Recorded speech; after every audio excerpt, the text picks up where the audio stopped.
안녕하십니까. 아산병원 융합연구지원센터 실험동물연구실의 허수모입니다. 이번 강의는 마우스 종양세포 이식 모델 제작하는 부분이고요. 파트 1에서는 기본적인 캔서의 개념과 면역구전 마우스 그리고 인간화 마우스에 대해서 설명을 드리고 파트 2에서는 실질적인 수술 기법에 대해서 설명을 드리겠습니다. 그래서 먼저 캔서의 베이직 컨셉부터 말씀을 드리면은 캔서의 기본적인 특징은 이제 그로스 컨트롤이 안 되고요.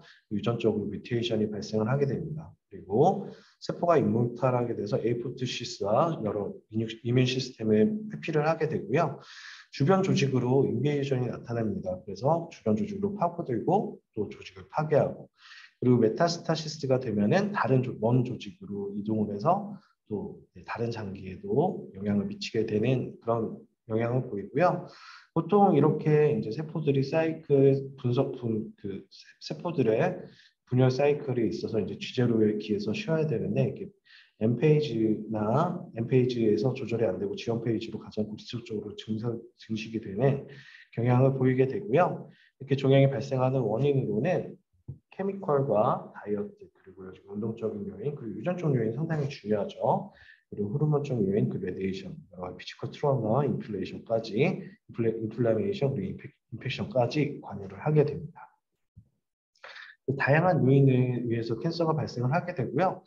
신체 내에 있는 세포들은 지속적으로 분열을 하기 때문에 DNA에 뮤테이션이 발생을 할 수가 있습니다. 근데 보통은 DNA 리페어 시스템이 작동을 해서 이런 것들을 다 제거를 하게 되지만은 이런 그 리페어 시스템이 작동을 안 하고 뮤테이션이 축적이 되게 되고 거기에서 이제 실제로 증식을 하면서 또 다른 뮤테이션이 더 심화하게 되면은 이렇게 비나인 캔서에서 말리그넌트 캔서로까지 진행이 될 수가 있습니다. 이게 실제로 이제 제가 이제 케미컬을 유도해서 이제 간암을 발생을 시킨 건데요. 작은 조직들은 헤파토셀룰러 아데노마가 되고요. 큰 조직은 아데노카시노마가 되었습니다. 그래서 실제 정상적인 간 조직에서 변형을 하게 되면은 비나인 캔서일 때는 좀 약간의 변화가 나타나게 되지만은 말리그넌트 캔서가 되면 이게 간 조직인지 전혀 알 수가 없습니다. 세포 변형도 일어나게 되고 증식도 훨씬 더 늘어나는 현상을 확인을 할 수가 있습니다. 이렇게 종양이 형성이 되게 되고요. 이런 종양들을 크게 클래시피케이션하는 기준을 크게 두 가지로 할 수가 있는데요. 일단은 종양의 악성과 양성에 따라서 비나인과 말리그넌트로 분류를 할 수가 있습니다. 그래서 양성 종양과 악성 종양의 차이는 가장 큰 차이는 주변 조직으로의 인베이전과 메타스타시스 다른 장기로의 전이입니다. 그래서 이렇게 말리그넌트 튜머가 되면은 세포의 형태도 다양하게 나타나게 되고요. 그리고 사이즈도 다르게 되고 디퍼런시에이션도 되게 안 좋아지고 그리고 NC 레디쇼가 되게 그 핵이 훨씬 커지게 되고요. 그 염색성도 훨씬 높게 되고 크로마틴도 포스트하게 되고 마크로니콜라이가 나타나거나 이상 증상들이 나타나게 됩니다. 그래서 프라이머리 캔서가 발생을 튜머가 발생해서 처음에 비나인이겠지만 이것들이 말리그넌트가 되면 주변 조직을 파고들고 또 혈관을 따라서 또 다른 장기에서 이식을 하게 되면서 메타스타시스가 발생을 하게 되고요.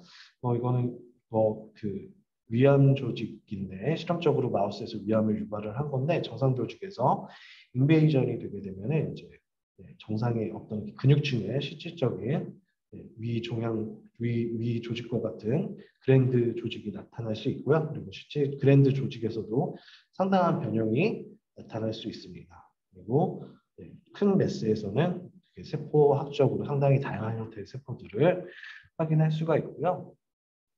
이렇게 종양의 진도에 따라서 비나인과 말리그넌트로 분류를 할 수 있다면은 세포의 오리진으로는 이제 카시노마, 사이코마 그리고 헤마토포이에틱 말리그넌시 크게 세 가지로 구분할 수가 있습니다. 이제 카시노마는 에피세리얼 셀에서 유래한 세포 종양이 되고요. 대부분 90%의 튜머 캔서가 카시노마가 됩니다. 그래서 종양이 여러 가지 이름들이 있는데 보통 마지막에 이제 카시노마가 되면은 에피세리얼에서 유래한 악성 종양이다라고 생각을 하면 되겠고요. 실제로 이제 그랜드 조직에 아데노카시노마가 많게 되고 이런 조직들을 파고들게 되고 이렇게 그랜드 형태가 이상하게 되는 말리그넌트 카시노마로 진행을 하게 됩니다. 그리고 사이코마는 사람에서는 되게 드문지만은 어쨌건 결합 조직에서 유래한 조직들이 sarcoma 종양이 되고요, 악성 종양이 되고요. 뭐 근육이나 뼈 그리고 연골, 파이브러스 티슈에서도 유래한 거를 sarcoma라고 이렇게 명칭이 되었습니다. 그래서 오스테오사이코마는 뼈에서 유래한 거고요, 레이오마이오사이코마는 스무스머슬에서 유래한 것들이고 이게 유래에 따라서 명칭이 붙게 되고요. 헤마토포이에틱은 이제 사람 캔서의 한 8% 정도가 되는데 블러드 포밍 셀에서 유래한 종양을 얘기를 하게 됩니다. 그래서 루케미아나 마이엘로마, 림포마가 붙으면은 헤마토포이에틱에서 유래한 악성 종양이다라고 생각을 하시면 되겠습니다. 그래서 이런 종양 모델을 이제 휴먼 종양 모델을 이제 마우스에 이식을 하게 되니까요.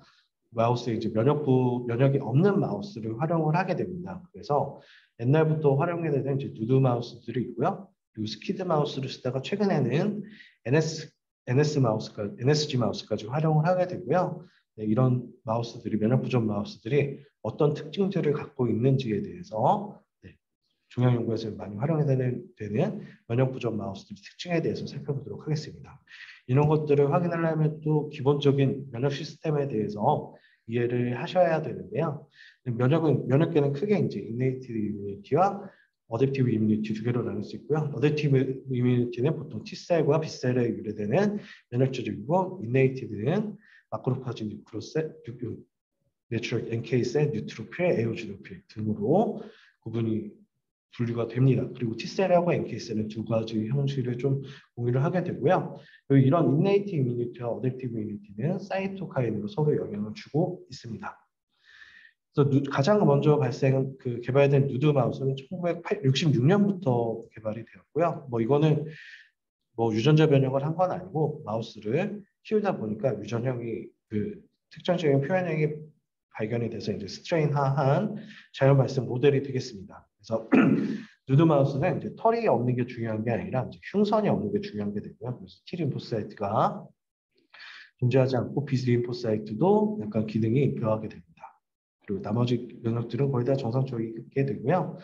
그 다음에 이제 개발된 스트레인이 레그 스트레인입니다. 이건 92년에 처음 개발이 되는데 레그1이나 레그2 진이 없어지게 되면은 B셀이나 T셀 안티바디가 없어지는 스트레인이 됩니다. 어쨌건 누드 마우스도 면역이 전부 다 없어지는 건 아니기 때문에 지금도 많이 사용을 하긴 하지만은 휴먼 캔서셀 이식에 많이 활용을 하긴 하지만은 면역학적으로는 많이 남아있게 되고요. 그 이상에 개발된 레그 스트레인도 동일하게 어댑티브 이뮤니티는 거의 제거가 되지만은 인네이티브 이뮤니티는 거의 다 기능이 활성화되어 있는 상태입니다. 레그2가 처음에 개발이 됐을 때는 이제 B6 스트레인에서 개발이 되었는데요.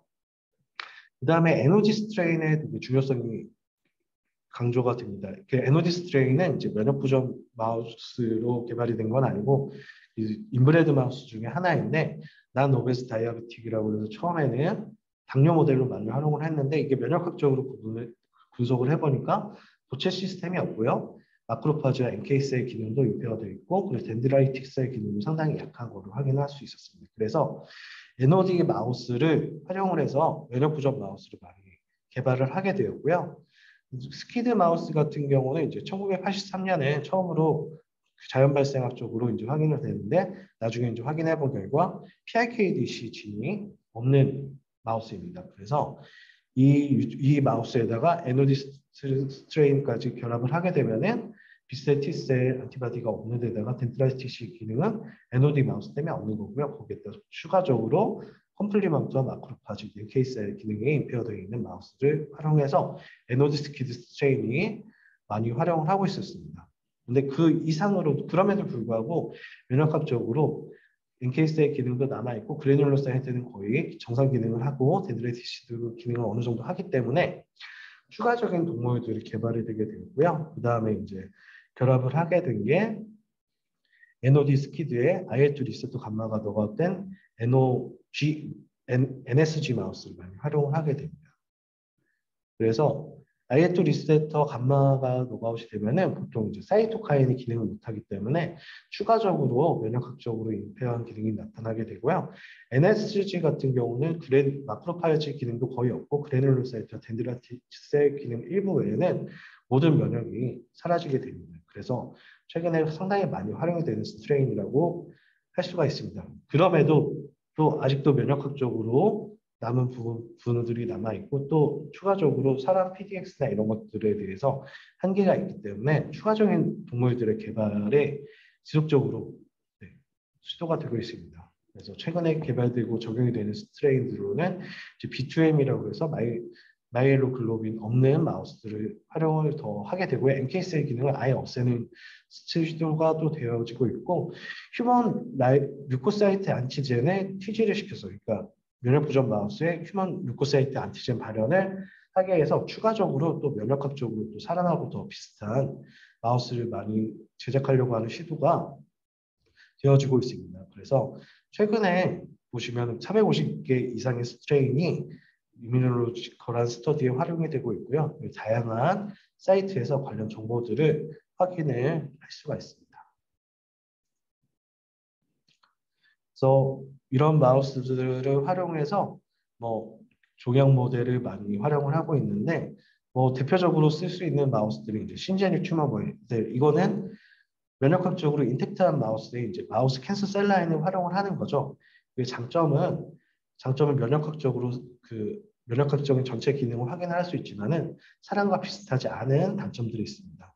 제네티컬리 엔지니어드 마우스 같은 경우도 마찬가지로 많이 활용을 하고 있지만은 그 휴먼하고 좀 비슷한 점의 차이가 있고, 네. 그리고 면역학적으로도 차이가 있기 때문에 좀 한계가 있고요. PDX 모델 같은 경우는 아까 얘기했던 면역 부전 마우스나 인간화 마우스에 그 사람 조직을 넣어가지고 실험을 많이 하고 있었습니다. 하지만은 그럼에도 불구하고 또 뮤라인 스트로마, 그러니까 마우스에 이제 있는 마이크로 인바이러먼트 스트로마가 있고 또 임플란테이션 레이트가 상당히 낮기 때문에 좀 그런 부분들에 대해서 조금 아쉬운 부분들이 있습니다. 그래서 다양한 모델들을 활용하고 있지만은 그럼에도 불구하고 좀 단점들은 존재하고요. 이런 것들을 개선하기 위한 노력들이 많이 활용이 되고 있습니다. 연구가 지속적으로 수행이 되고 있습니다. 그리고 이런 PDX 모델들이나 면역 보전 마우스들을 이용을 해서 또 추가적으로 또 휴머나이제이션을 합니다. 그래서 휴먼 진이나 셀이나 티슈 이런 것들 이런 것들을 캐리하는 휴머나이즈 모델 마우스들을 활용해서 좀 더 사람과 유사한 환경에서 연구하기 위한 시도가 계속되어지고 있고요. 면역 보전 마우스가 활용은 되지만은 또 기본적으로 또 이뮤니티가 없기도 하고 또 그 마이크로 인바이러먼트 헤테로지니어스 하기 때문에 그런 한계점들은 있습니다. 하지만 아까 보셨듯이 지속적으로 휴먼 류코사이트 안티젠에 넣어주는 시도 등이 있고 좀 더 휴머나이제이션을 완벽하게 하는 시도들이 지속적으로 수행이 되고 있습니다. 그래서 이런 휴머나이즈 마우스는 헤마토포이시스나 캔서 바이올로지 그리고 재생의학, 인펙션 그리고 오토이뮤니티 연구 등에 많이 활용이 되어지고 있고요. 특히 또 트랜스플란테이션에도 많이 연구가 수행이 되어지고 있습니다. 또 대표적으로 활용되는 휴머나이즈드 이뮨 시스템 마우스는 크게 세 가지가 있습니다. 휴먼 PBL 모델이 있고요. PBMC, 휴먼 페리페럴 블러드 모노뉴클리어 셀을 인젝션한 PBL 모델이 있고 스템셀을 인젝션한 휴먼 CD34 포지티브 모델이 있습니다. 보통은 이제 휴먼 헤마토포이에틱 스템셀인데 보통 엄브리컬 코드 셀을 많이 활용을 하게 되고요. 얘도 BLT 모델이라고 해서 펫셀 사이머스와 리버를 넣어주는 모델을 크게 세 가지 모델로 분류를 하고 있습니다. 그래서 보통 PBL 모델은 그렇지 못하지만은 그 스템셀 모델과 BLT 모델은 저는 전반적인 휴먼의 헤마토포이시스를 보여주는 모델로 평가받고 그거에 대해서 시도가 되어지고 있습니다. 그래서 말씀드렸듯이 PBL 모델 같은 경우는 사람에서 PBMC를 분리를 해서 IP나 IV 모델을 주는 거고요.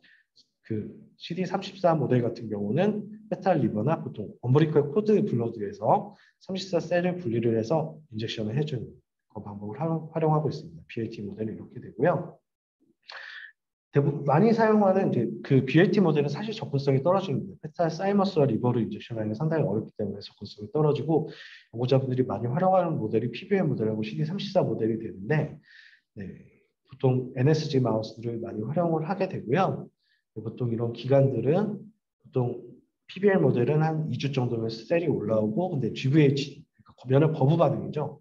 이게 4에서 6주 정도에 나타나게 되고 휴먼 CD34 모델 같은 경우는 프리컨디셔닝이 필요합니다. 그 레디에이션이나 부스웨판을 통해서 면역 억제를 한 다음에 인젝션을 해주게 되고요. 그러면 셀이 어느 정도 생착이 되는데 3-4주, 보통은 한 10주 이상 정도 소요가 되고 있습니다. 그리고 GVHD, 그 면역 거부 반응이 한 3달 정도 있으면 2-3달 이후에는 발생을 하기 때문에 이런 특징들이 있게 되고요. 코스트는 PBL 모델도 상당히 고가이긴 하지만은 CD34 모델은 상당히 더 고가이기도 합니다.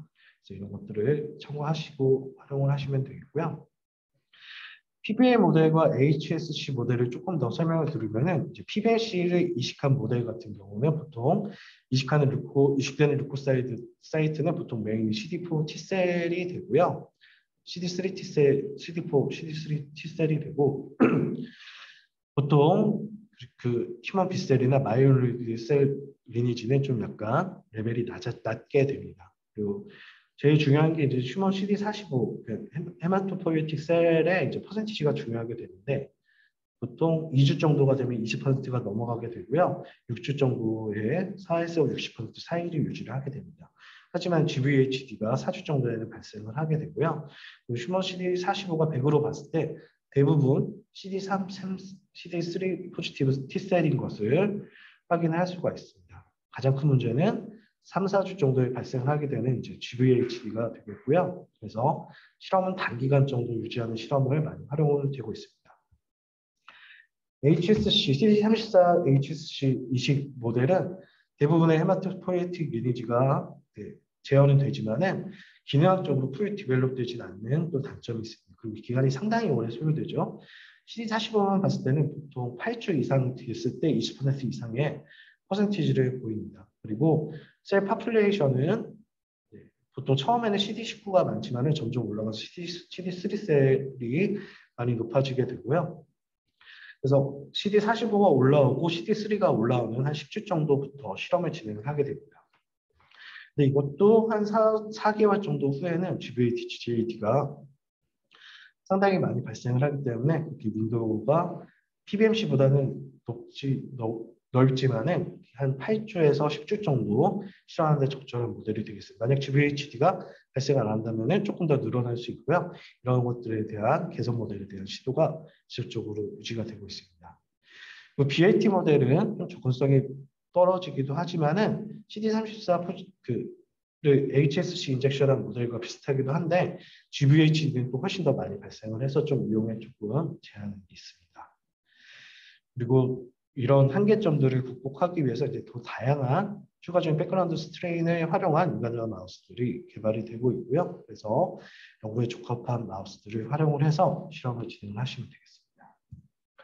그래서 오늘은 그 마우스 종양이신 분들 첫 번째 파트로서 기본적인 내용들과 면역 보존 마우스, 인간화 마우스에 대해서 설명을 드렸고요. 다음 시간에는 실제 이식 기법에 대해서 설명을 드리도록 하겠습니다.